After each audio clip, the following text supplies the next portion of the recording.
Bismillahirrahmanirrahim. Assalamualaikum warahmatullahi wabarakatuh. Apa kabar pemirsa TV-mu? Mudah-mudahan Anda semuanya selalu dalam keadaan bersemangat dan juga dalam keadaan sehat walafiat, tentunya dalam menjalani aktivitas sehari-hari. Amin. Dan Alhamdulillah program CAP atau Catatan Akhir Pekan bisa kembali hadir menyapa Anda semuanya bersama dengan saya Vini Alyani.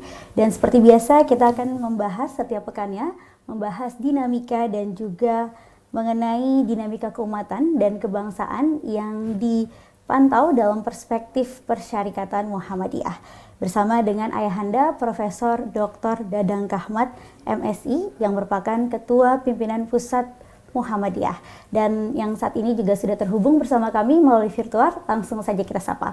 Assalamualaikum Prof. Dadang. Waalaikumsalam warahmatullahi wabarakatuh. Apa kabar Prof? Alhamdulillah sehat walafiat insyaallah. Alhamdulillah sehat ya Prof ya.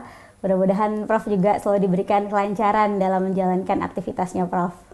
Amin, amin. Amin.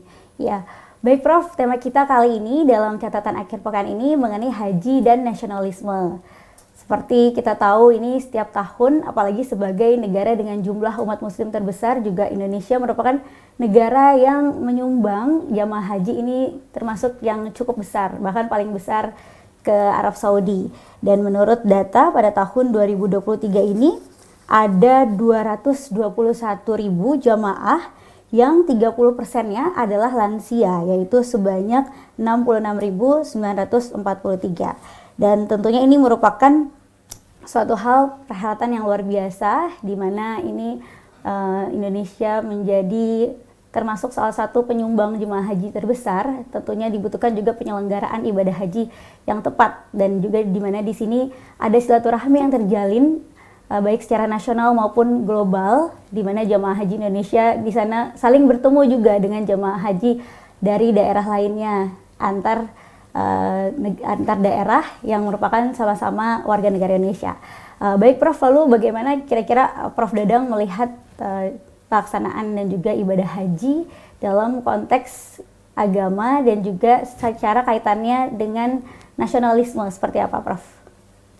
Terima kasih. Bismillahirrahmanirrahim. Assalamualaikum warahmatullahi wabarakatuh. Alhamdulillah wassalatu wassalamu ala Rasulillah.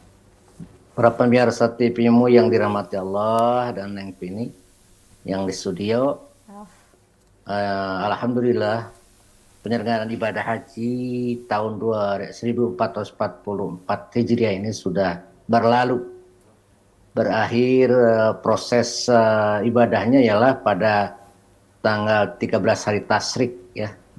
Oleh karena itu bersyukur pada Allah bagi orang-orang yang bisa mengikuti prosesi haji di daerah Tanah Suci, dan juga berbahagia bagi pemerintah sebagai penyelenggaraan haji bisa menyelesaikan dengan sangat baik dan bagus. Haji itu memang satu ibadah dalam rukun Islam itu yang harus ditunaikan oleh seluruh kaum muslimin. Walillahi 'alan nasi hijjul bait man istata'a ilaihi sabila, dan diwajibkan kepada seluruh kaum muslimin untuk melaksanakan ibadah haji bagi yang mampu di jalannya. Terus hadis Nabi, bunyal Islam ala khamsin, syahadatu alla ilaha illallah wa anna Muhammadar Rasulullah, wa iqamus shalah wa ita'uz zakah wa shaum Ramadan wal hajjil bait liman istata'a ilaihi sabila.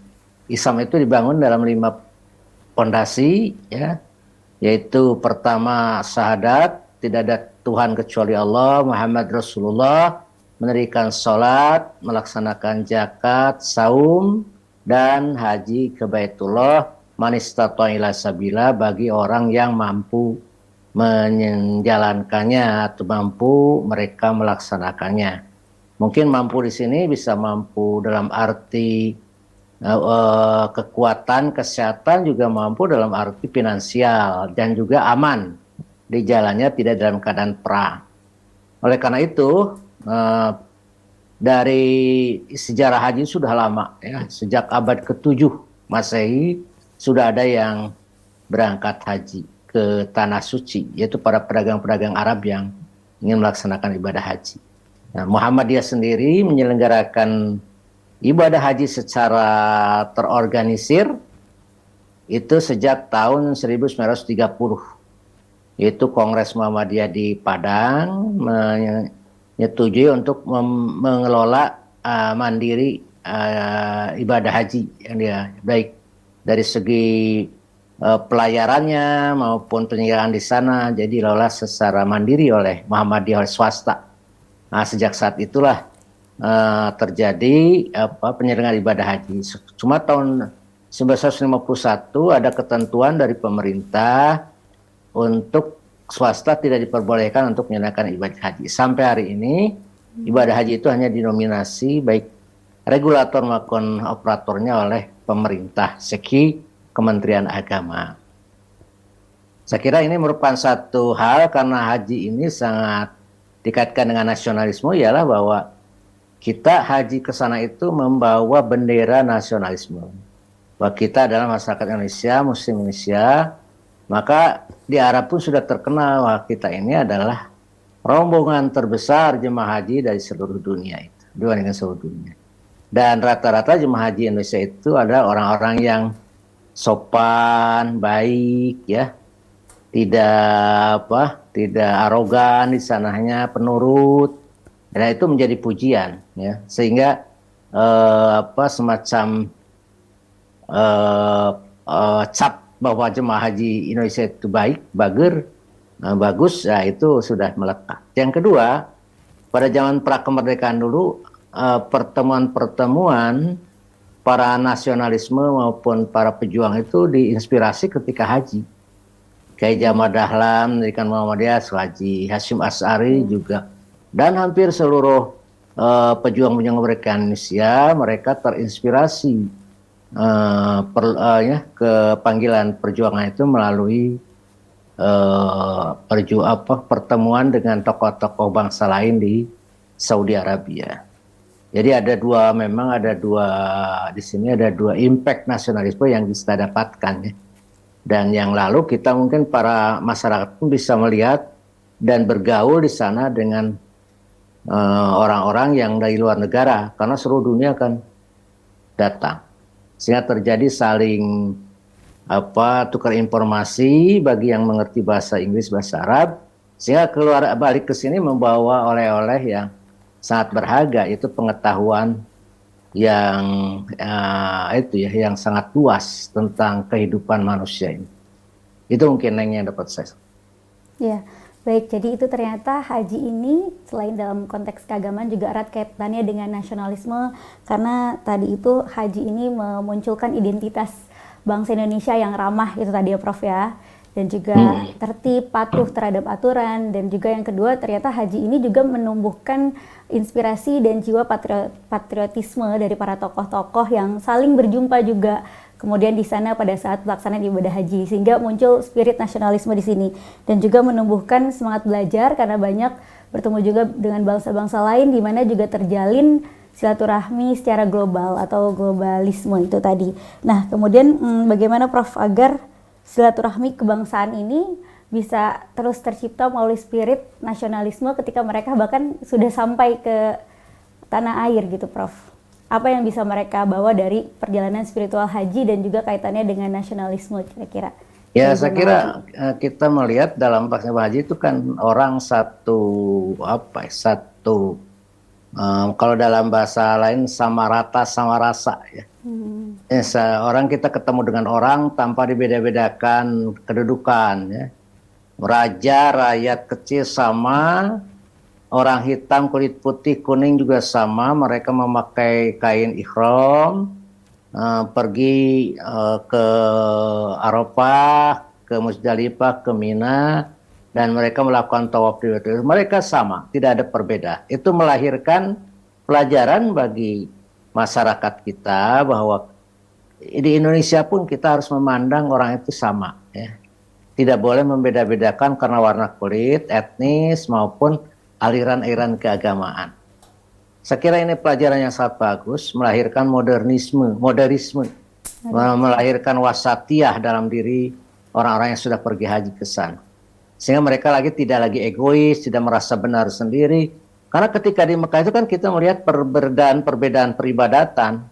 Iya. Ada yang ngangkat tangan, ketika ada yang tidak mengangkat tangan, ada baca Iya, bismillah, ada yang Fatihahnya, ada tidak. tilawatul filahnya, Ya, ada tangannya dijuntai ke bawah ketika sholat, ada yang di ada yang bawah dilipat pusat, itu ya. bermacam-macam, sehingga saya harap para jemaah haji melahirkan toleransi yang sangat baik, melahirkan sikap moderat yang sangat baik, sehingga tidak menimbulkan perpecahan di bangsa kita ini. Baik, terima kasih Prof. Dadang tadi atas penjelasannya dan juga pencerahannya mengenai kaitan haji dan juga nasionalisme. Kita akan lanjutkan kembali Prof. Dadang, namun kita simak terlebih dahulu jeda berikut ini. Pemirsa jangan kemana-mana, tetap bersama kami dalam CAP Catatan Akhir Pekan. Pemirsa terima kasih masih bersama kami dalam CAP Catatan Akhir Pekan bersama juga dengan Ayahanda Profesor Dadang Kahmat MSI yang merupakan Ketua Pimpinan Pusat Muhammadiyah yang sudah terhubung secara virtual. Kita lanjutkan kembali ya Prof ya. Ya, Bangga. Ya, baik Prof. Dadang, ini dari catatan mengenai pelaksanaan ibadah haji tahun ini juga ada beberapa evaluasi ini Prof. Di antaranya adalah ada kendala mengenai jumlah fasilitas, yaitu terutama kamar mandi saat di Arafah ini sangat terbatas sehingga ada antrian panjang bagi para jamaah yang sangat menyulitkan sekali jamaah di sana untuk menggunakan fasilitas kamar mandi. Kemudian yang kedua juga ada permasalahan akomodasi dan transport di Armusna. Ini bahkan sempat jamaah terlantar dan menunggu hingga 7 jam karena bis yang membawa jamaah itu lama untuk menjemputnya. Dan kemudian juga fasilitas pelayanan haji bagi lansia yang belum optimal dirasakan. Ini kurangnya kursi roda, pelayanan kursi roda, golf car, dan juga ada uang saku yang diberikan dalam rupiah sehingga menyulitkan para jamaah untuk menukarkan uang tersebut. Nah, bagaimana Prof melihat berbagai macam permasalahan ini dan evaluasinya bagi penyelenggara ke depannya, Prof? Ya, jadi saya haji sudah 9 kali ya. Baik. Sudah sejak tahun 74, 75, 94 terus sampai hari ini.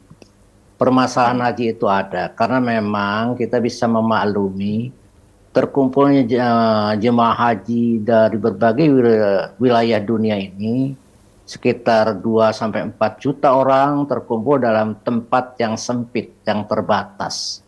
Sehingga ya kita bisa memaklumi kalau terjadi berdesakan, tidak tertampung, itu hal yang tiap tahun sejak tahun yang beberapa tahun yang lalu juga begitu. Ya, saya mengalami yang terakhir 2018 juga begitu, 2009 juga begitu. Jadi permasalahannya hampir sama. 2012 bahkan saya pergi juga ke sana, itu permasalahannya begitu. Jadi saling berdesakan, tidak kebagian tempat, bertumpuk. Saya kira ini menjadi bagian dari dinamika atau romantisme haji ya. Tidak usah dan jemaah haji pun kadang-kadang semuanya menerima karena ini sesuatu yang sangat menyulitkan ya. Saya kira siapa yang negara mana yang bisa menampung jemaah haji sampai jutaan seperti itu dalam satu tempat yang sempit. Mina itu sempit ya. Terus Arafah pun kita lihat itu hanya setahun sekali dipakainya, ya, termasuk Mina. Oleh karena itu mungkin pengembangan Mina akan sangat diperlukan nanti ke depan oleh pemerintah Saudi Arabia, sehingga disesuaikan dengan kapasitas yang memungkinkan ada. Mungkin batas-batas tanah haramnya diperluas lagi, ya. Termasuk Arafahnya pun diperluas lagi. Jadi tidak seperti sekarang, memang itu terbatas karena batas-batasnya sejak zaman Rasulullah kan sudah dibatasi, ini tanah haram itu sampai sini. Kalau memang ini manusia terus bertambah banyak, karena umat Islam itu diperkiraan 2 miliar orang, kalau 10%-nya juga sudah ada ratus juta orang yang pergi untuk melaksanakan ibadah haji. Ini menjadi sesuatu yang muskilah. Saya kira tidak perlu disalahkan siapapun, seperti halnya saya juga pernah mengalami 2012 dulu keterlambatan pengangkutan sehingga saya membawa orang-orang tua jalan kaki. Itu sudah saya prediksi akan terjadi kesulitan angkutan karena orang-orang pada banyak, angkutan kan ketika sekali kembalinya itu terhalang oleh jamaah haji yang lain, oleh yang sedang jalan. Oleh karena saya waktu itu punya inisiatif membawa jamaah-jamaah yang sudah tua sebelum fajar pergi ke Mina itu berjalan kaki kan tidak terlalu jauh gitu, Iya. sehingga bisa terselesaikan itu. Adapun memang di Muzdalifah itu tidak ada rangsoman ya sejak dulu. Tapi kita membawa bekal dari Arafah karena tahu ada air atau ada makanan yang lain. Tapi ala kulli hal itu menjadi catatan bagi pemerintah maupun penyelenggara di Saudi untuk mengevaluasi kembali, menjadikan haji depan itu menjadi lebih baik lagi. Saya kira ini pun itu, tapi saya tidak terlalu menyalahkan. Bahkan saya salut dan juga berterima kasih ini kepada semua pihak, termasuk pemerintah dalam hal ini Kementerian Agama yang sudah sedemikian rupa berusaha menyelenggarakan ibadah haji secara baik mungkin. Sampai sekarang kan ada orang lansia ya, di 30% lansia ini merupakan satu prioritas yang perlu diacungan jempol, karena lansia itu kan ya dalam probabilitas umurnya tidak akan sepanjang anak muda, walaupun itu takdir Allah ya. Tapi secara probabilitas, oleh karena itu kita dahulukan orang tua itu sangat baik ya. Adapun ada atau tidak ada pendamping itu mah urusan teknis, nanti pemerintah juga harus mengevaluasi kembali apakah penyelenggaraan kemarin itu efektif didampingi oleh petugas atau efektif didampingi oleh keluarga ya. Saya kira ini perlu evaluasi lagi, termasuk dengan para muasir di sana. Mereka kontraktor-kontraktor Arab yang menyuplai makanan, menyuplai itu juga harus betul-betul secara kontrolnya baik, dan kita tidak apa-apa protes ataupun semacam keberatan dengan penyelenggaraan yang kemarin. Tapi kata saya juga dalam haji itu karena konsentrasi manusia segitu banyak, ya, apalagi dari negara-negara orang lain tuh tergeletak di jalan itu mereka, di jalan-jalan raya itu. Saya kira itu mungkin ya. Gitu. Ya. Baik, karena memang banyak sekali lautan manusia pada saat pelaksanaan ibadah haji, jadi memang permasalahan pada setiap tahunnya itu selalu ada ya Prof ya. Ya. Namun ini Prof, namun diduga ini banyaknya kendala pada pelaksanaan ibadah haji tahun ini diduga karena masyarakat atau pihak penyelenggara Arab Saudi yang kurang optimal dalam memberikan pelayanan. Namun di satu sisi juga Arab Saudi memberikan tambahan kuota bagi jamaah haji, termasuk tadi untuk lansia, di mana kuota haji yang kita sangat berebutan ini ya Prof ya, dan juga untuk menunggunya juga lama, cukup lama. Ini bagaimana Prof melihatnya? Di satu sisi pemerintah Arab Saudi memberikan solusi menambah kuota, namun ternyata di sisi lainnya pihak penyelenggaranya ternyata kurang memberikan pelayanan yang optimal. Saya kira ini memang dilematis ya. Bertambah kuota, bertambah juga jumlah orang. Sedangkan kata saya tadi, tempat-tempat haji itu ada sangat terbatas. Sampai mereka tinggal di atas gunung, di atas bukit, yang rawan akan terguling, rawan. Itu bagian yang tidak bisa kita itukan.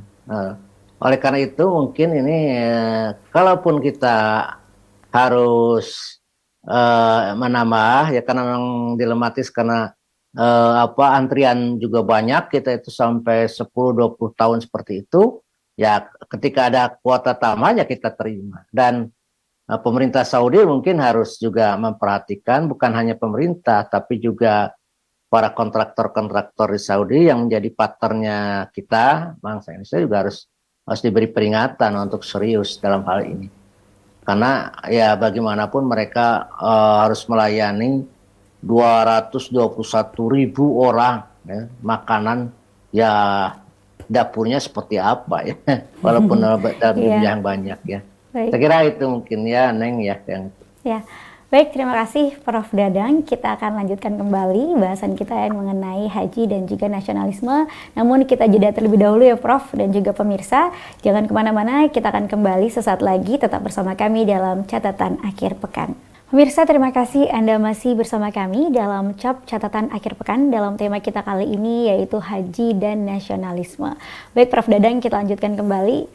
Prof tadi juga sudah menjelaskan hakikat kaitan antara haji dan juga nasionalisme yang sangat erat sekali kaitannya, dan juga berbagai permasalahan yang harus kita singkapi juga dengan bijak, karena pemerintah Arab Saudi juga sudah memberikan peluang dengan menambah kuota sehingga lebih banyak lansia bahkan tahun ini yang bisa ikut untuk melaksanakan ibadah haji, namun masih ada ditemukan beberapa kekurangan. Nah, kira-kira catatan apa nih Prof benang merah yang bisa kita ambil dari berbagai peristiwa haji tentunya tahun ini dari perspektif Muhammadiyah?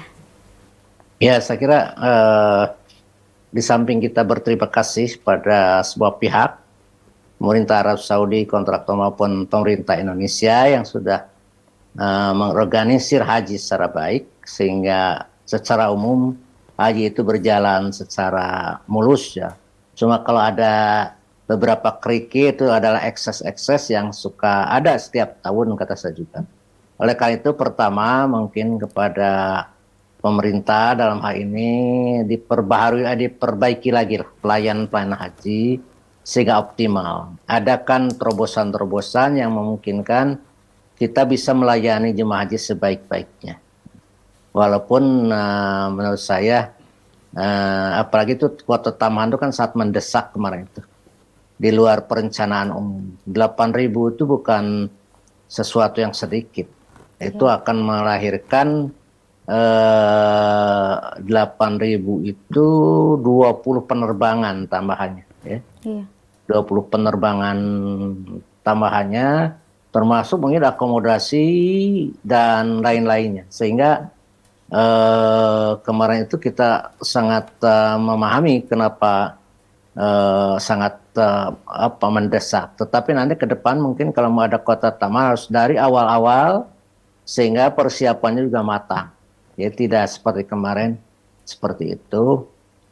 Yang kedua juga kita perlu meng-hire dari pemerintah Saudi termasuk kontraktor-kontraktor yang ada di sana untuk lebih memperbaiki lagi, serius lagi dalam melayani jemaah haji Indonesia maupun jemaah haji yang luar. Terutama jemaah haji Indonesia ini ada kan jemaah yang lemah ya. Bukan seperti jemaah haji dari negara-negara Arab yang badannya besar-besar, kuat, termasuk dari Eropa. Dari Afrika, kalau jemaah haji Indonesia kan orang-orang sini itu apalagi sudah pada tua, mereka harus mendapat perhatian yang sangat serius ya. Dari mulai angkutan lokal, angkutan penerbangan yang lama 9 jam, lalu juga di sana konsumsinya yang harus sesuai dengan jemaah haji kita, karena jemaah haji kita itu terutama dari daerah-daerah itu kan makannya monoton, tidak bervariasi. Kalau orang kota sih bisa bervariasi, kalau orang desa kan monoton. Kalau tidak seperti yang biasa mereka makan, mereka tidak akan makan. Sehingga ya akhirnya terjadi begitu kekurangan nutrisi ya. Mereka karena mungkin makanan olahan di sana disamakan kan untuk seluruh jemaah haji itu. Nah, bagi orang-orang kota yang memang sering gonta-ganti menu, ya mereka no problem ya, makan apapun mereka. Jadi bagi orang-orang desa, orang-orang itu makan itu harus seperti apa yang dia makan sehari-hari sehingga mau termasuk teh juga. Kadang-kadang minum teh dari orang lain belum tentu cocok dengan teh yang biasa dimakan di asal ya, Prof. Itu sehingga mereka agak pahit atau agak lain, dan kurang minum umpamanya seperti itu. Nah itu juga perlu diperhatikan sedetil-detilnya tentang kebiasaan para jemaah haji. Juga bagi jemaah haji kan kita mau ibadah. Allah mengatakan walillahi 'alan nasi hijjul bait man istata'a ilaihi sabila. Hanya atas karena Allah lah kita mengunjungi Baitullah, jangan karena apa-apa. Oleh karena itu harus dipersiapkan mentalitas sabar, mentalitas tawakal, karena di sana itu berbeda dengan iklim Indonesia. Di sana panas, kering ya. Terus udaranya, kelembabannya pun rendah sehingga menyebabkan dehidrasi yang sangat kuat. Itu harus dipahami betul. Oleh karena itu kalau kitanya siap dengan segala keikhlasan, persiapan tawakal pada Allah, juga kita dibiasakan di sininya untuk beradaptasi dengan cuaca panas, ya mereka tidak terlalu kesusahan di sananya ya mengenai itu. Yang terakhir ialah ketika kita sudah pulang ke Indonesia, insya Allah haji ibu bapak dalam mabrur, untuk itu perlu dijaga kemabrurannya itu. Di antaranya kata Nabi, Thaibul kalam wa it'amut ta'am. Bicaranya yang baik, yang bagus, yang karimah, mulia, dan banyak memberi pada orang lain. Mungkin karakter-karakter haji mabrur itu ialah di samping iman pada Allah dan taat pada Allah, juga sabar, as-sabirin, was-sadiqin, jujur, wal qanitin, taat aturan, wal munfikin, adalah gemar berinfak, ya, memberi pada orang, menolong orang, dan yang terakhir mustagbirin nabi asar, bersembahyang malam lalu beristighfar pada tengah malam. Jadi itu dijagalah supaya, sayang kan kita sudah mengeluarkan uang yang banyak untuk ongkos, setelah mengorbankan tenaga yang sangat luar biasa, termasuk juga kita perasaan mungkin yang sangat beda dengan kita. Tiba-tiba kita hancurkan dengan melakukan kemaksiatan lagi, kedurhakaan lagi. Saya kira harus lebih taat lagi, ya, seperti sholatnya di Masjidil Haram, berlomba-lomba ketika ada, di sini pun seperti itu. Ya. Lalu juga tadi menjaga supaya kita seperti halnya di tanah haram tidak melakukan maksiat, kita pun di sini tidak. Wala ropasa, wala pusuko, wala jidala fil haji. Jangan ropas, ya, pornografi, pornoaksi, wala pusuko, jangan durhaka. Wala jidala, jangan bertengkar, jangan ngomong menyakitkan. Nah, itu termasuk menjaga mulut. Thaibul kalam itu adalah salah satu ciri kemabruran. Selamat pada semua yang penyelenggara maupun para jamaah yang telah melaksanakan ibadah haji. Semoga semua amal ibadahnya diterima oleh Allah Subhanahu wa Ta'ala.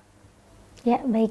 Amin amin ya rabbil alamin. Terima kasih Prof atas penjelasan dan juga pencerahannya. Itu tadi catatan akhir pekan mengenai pelaksanaan ibadah haji dan juga kaitannya dengan nasionalisme. Saya sedikit simpulkan tadi diantaranya adalah untuk pelaksanaannya bisa diperbaharui lagi oleh pemerintah, lebih ada terobosan-terobosan yang lebih mendalam lagi dalam pelayanan jamaah haji Indonesia khususnya lansia. Dan juga diharapkan untuk penyelenggara dari Arab Saudi ini bisa meng-hire kontraktor-kontraktor yang baik dan bagus tentunya dalam memberikan pelayanan jamaah haji di sana. Dan yang ketiga juga adalah persiapan mental dan fisik dari jamaah haji Indonesia agar benar-benar bisa menjalankan ibadah haji lillahi ta'ala karena Allah SWT di sana, sehingga ikhlas dengan apapun nanti kondisi yang tidak bisa sesuai dengan harapan atau ekspektasi yang terjadi di sana, seperti kendala-kendala yang dihadapi. Dan juga tentunya ketika kembali ke tanah suci menjadi haji yang mabrur dengan menjaga lisan dan juga menumbuhkan karakter yang lebih meningkatkan ketaatan dan keimanannya, lebih taat dan gemar bersedekah, sholatnya juga dijaga, itu tadi tidak melakukan maksiat, dan sholat juga terus dijalankan seperti halnya merasa sholat di dalam Masjidil Haram. Baik, sekali lagi terima kasih Prof Dadang atas penjelasan dan juga waktunya dalam CAP Catatan Akhir Pekan episode kali ini. Terima kasih Prof.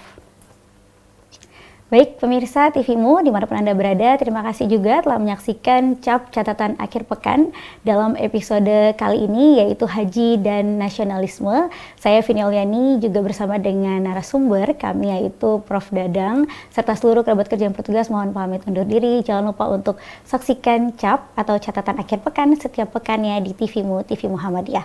Akhir kata, nasrun minal wafatun karib wa basirul mukminin. Wassalamualaikum warahmatullahi wabarakatuh.